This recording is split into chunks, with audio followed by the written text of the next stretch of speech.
here. We have another amazing session. I had the privilege of meeting Dr. Janice Hilliard a number of years ago when I was at Arizona State and she was at the NBA, and was totally fascinated by her at that time and really thrilled to be introducing her today. She is not at the NBA, but she has gone on now to create her own firm. She is president and CEO of Hilliard Creative Education and Development Solutions. She is incredibly well known as somebody who has focused on the development of the whole person, and very excited to turn it over now to Dr. Janice Hilliard. Thank you so much. Am I mic'd up? Can you guys hear me? Okay, excellent. Thank you for that great introduction. There are so many people in this room that I have met and have worked with, probably more people that I've never met that know me and that I've worked with throughout my 30 years in education and athletics. And so I'm excited. I wanted to thank Patty and Women Leaders for having me here this afternoon. This is an exciting opportunity for me.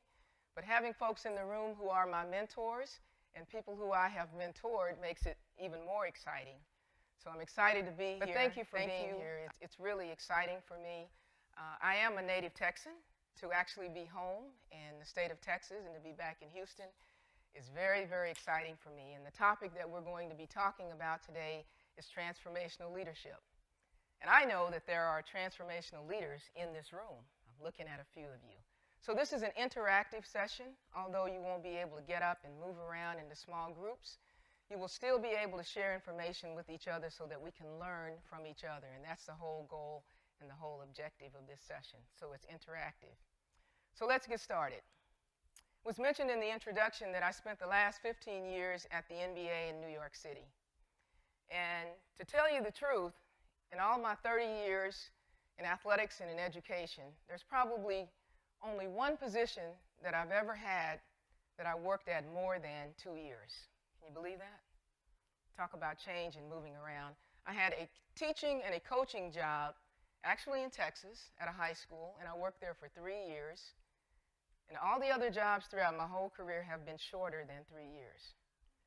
Isn't that amazing? I don't know what it was. Maybe back then I was too naive and too young to be afraid to change from job to job.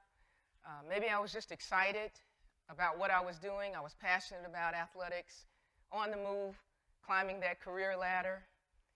I didn't know anything about a 401k, or I probably would have stayed places a little bit longer, or taken out my money when I moved from job to job. State to state, institutions, in and out of graduate school, for those of you that know me, all over the place. But one thing I know for sure, and like you and leaders in this room, that I was impacted by the type of leadership that I had in my different positions, as well as the type of leader that I was. And like you, you've probably worked with really strong leaders, successful leaders, leaders who were not so successful, probably picked up some good habits and some not so good habits along the way. But one thing for certain, in today's time, to be a leader, whether it's in athletics or in business or in entrepreneurship, one thing that's evident that you have to adapt to, and what is that? Change. Absolutely right. Change is inevitable.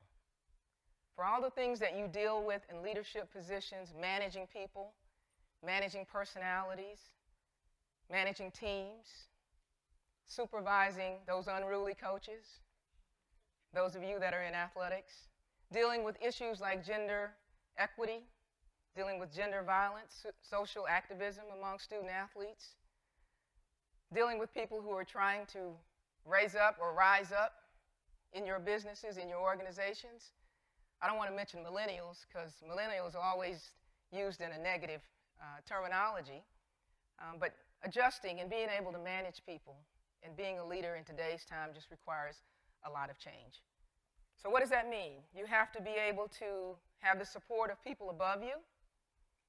You have to manage those people above you. You have to have a very supportive, capable team that works with you or that works for you. And you've got to be super at what you do, right? All those things make sense. We're living in a time and in a place that's really unprecedented in the history of our country, in the history of our world.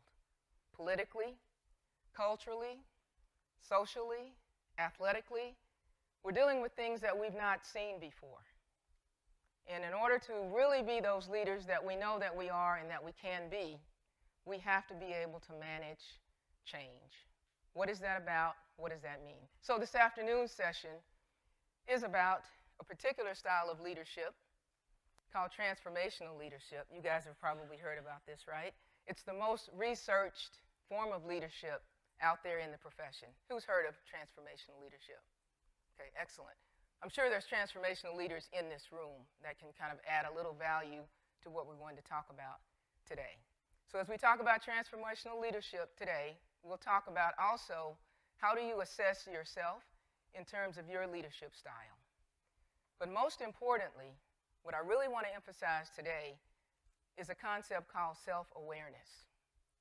Self-awareness means being connected with who you are, your feelings, and your emotions, because in my opinion, self-awareness is critical to any form of leadership, no matter what level that you're at. So as we look at those attributes, those characteristics, and those qualities of transformational leaders, I want you to think about yourself and some of the exercises that we're going to do and try to assess yourself as we go through the next 45 minutes that we have together.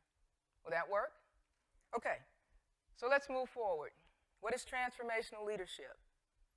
Leadership, as you guys know, has been associated with performance of staff and performance of the organization. That's how we define leadership. And when we talk about change, transformational leadership or transformational leaders have particular attributes. And I think you guys will relate to some of these attributes. What do transformational leaders, what do? They have the ability to inspire the followers or to inspire your staff to actually align values with the values of the organization. That's a key attribute. They have the ability to encourage and to motivate the followers to think beyond themselves, beyond individual self-interest, for the interests of the organization or for the team. But most importantly, transformational leadership is about change. How do you get people to focus and align themselves, have the same interest, so that you get change or you're able to modify an existing structure so that you can impact performance in a positive way? Ultimately, the goal of a transformational leader is to get everyone on board to have the same vision. And that vision is a collective vision that's not only of the team members or the leader, but of both together. Make sense? Okay. That said, how many transformational leaders are in the room? Again, I want to see if that number stayed high. Okay. Excellent. Combining all these components together. So now that we know what they do, or what you do as a transformational leader, how do they do it? The research talks about 4 different components of transformational leadership, and we're going to touch on each 4, and you can do your own research and follow up a little bit deeper. But I want to introduce you to these 4. The first is called idealized influence. This particular attribute means that the leader is able to formulate and articulate a vision. And I know we hear about vision all the time, but it's not easy for everyone to formulate the vision. And even if you can formulate it, it doesn't mean that you are comfortable and you can easily articulate the vision to other people and to get them on board. So that's a hallmark of this particular attribute. Transformational leaders under this particular component serve as role models.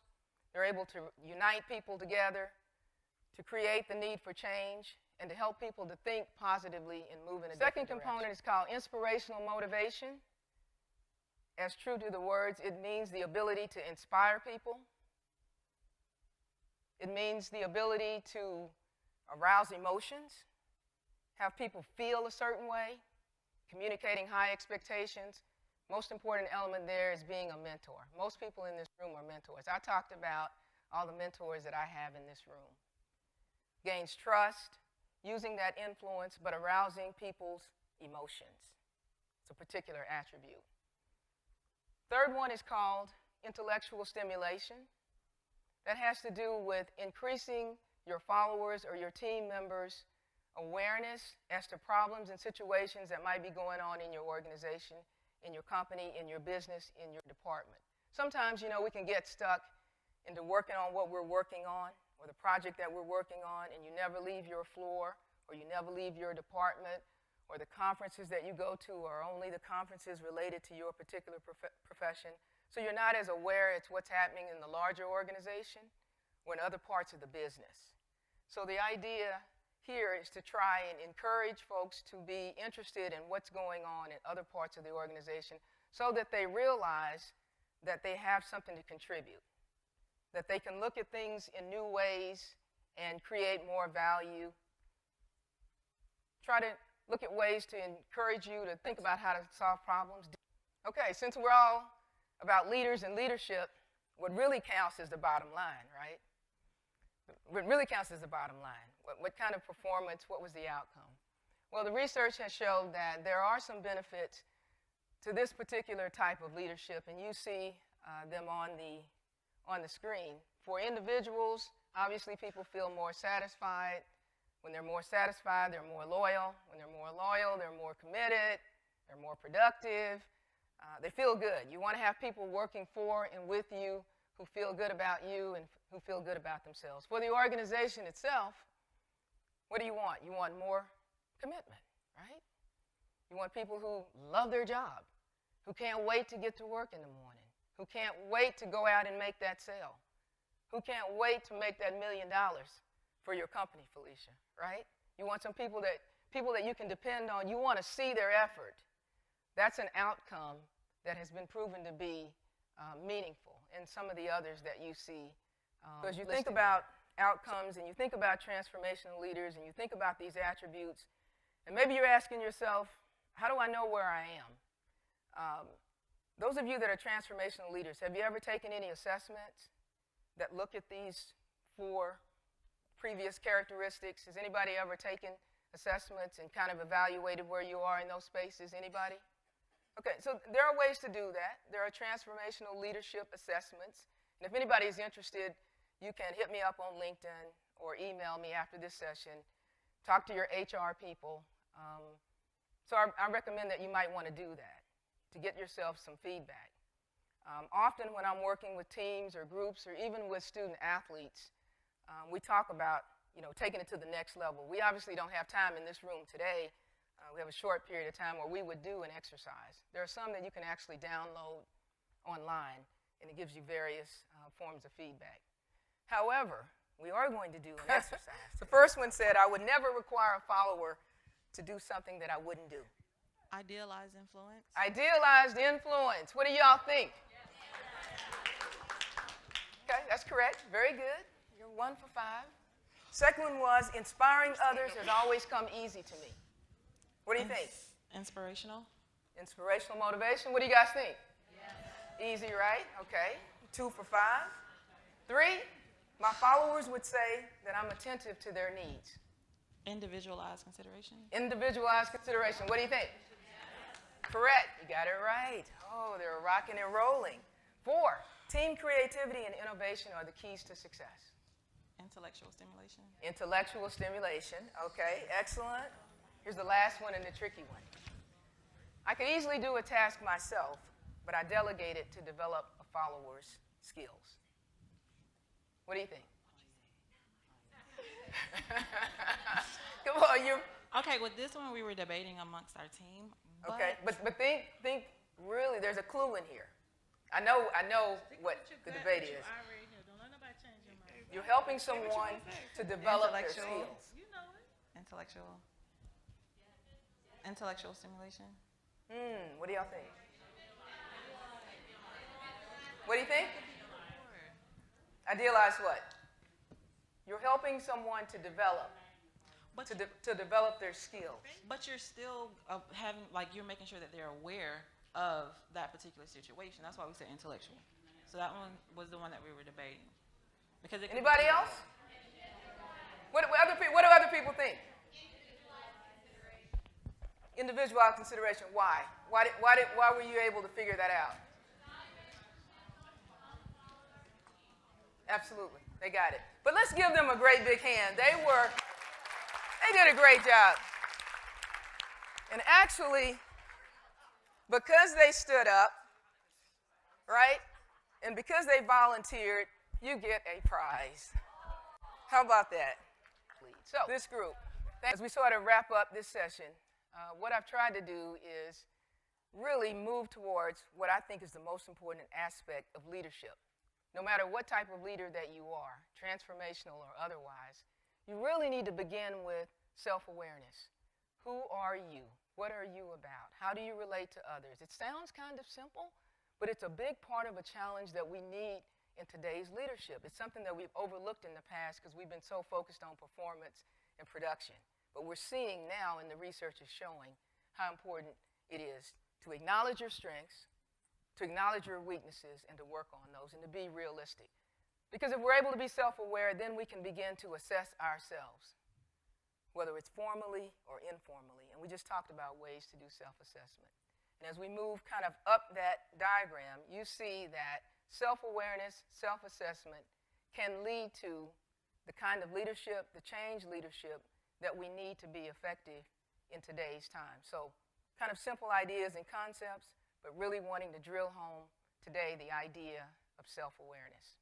Hope some of this has been helpful to you, that you've kind of thought about some different things and able to connect some concepts that will be able to help you in your businesses, in your work. I do have some evaluations on the table in front of you. If you would take the time to complete those, that would be great. If I have 2 minutes, I would like to ask the audience if they have any burning questions that you guys might want to ask or that you might want to share with each other, because I know we have outstanding leaders in this session that know probably a lot more about this stuff than I do.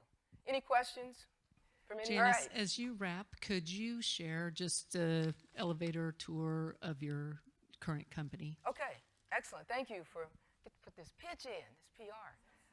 I mentioned at the beginning, and some of you guys know, that I transitioned from the NBA after 15 years in player development. And I've always been really passionate about educating athletes, developing staff who work with athletes, as well as career coaching athletes who are transitioning either from college to pro or pro and out. And that is the work that I'm going to continue to do, to work with athletics departments, to work with high schools, to work with transitioning athletes to help them to prepare for life after. So ideally, I want to continue training, athlete development and education, but staff training is really important to me. There are some topics. In fact, this talk that I'm having with you guys today, I'm speaking to men's and women's basketball team at an institution in the Midwest, which will go unnamed, in a couple of weeks. And I'll be talking to the men's and women's basketball team about the same kinds of things that we talked about today. What does it take to be a leader, being a part of the team? Because they are the next generation of leaders. So that is my focus. I'm in Houston, Texas. I'm back home after 26 years, and that's where my consulting business is. I have cards up front for everybody. I'll stop by and get one afterwards. Thank you. So Janice, thank you. Let's give her some love. Oh, how sweet. What a perfect combination as we spent time this morning learning about and owning, getting ready to own and have others own their fascination advantage. And then to combine that with a talk on self-awareness and emotional intelligence is just a perfect connection. Thank you for sharing your brilliant presentation today and helping us improve as leaders. On behalf of Women Leaders in College Sport, I want to say thank you very much. Oh, Sandy, thank you so much. Janice, Really thanks for being here appreciate with it. us today. Thank you, everyone. Really appreciate it. Good luck.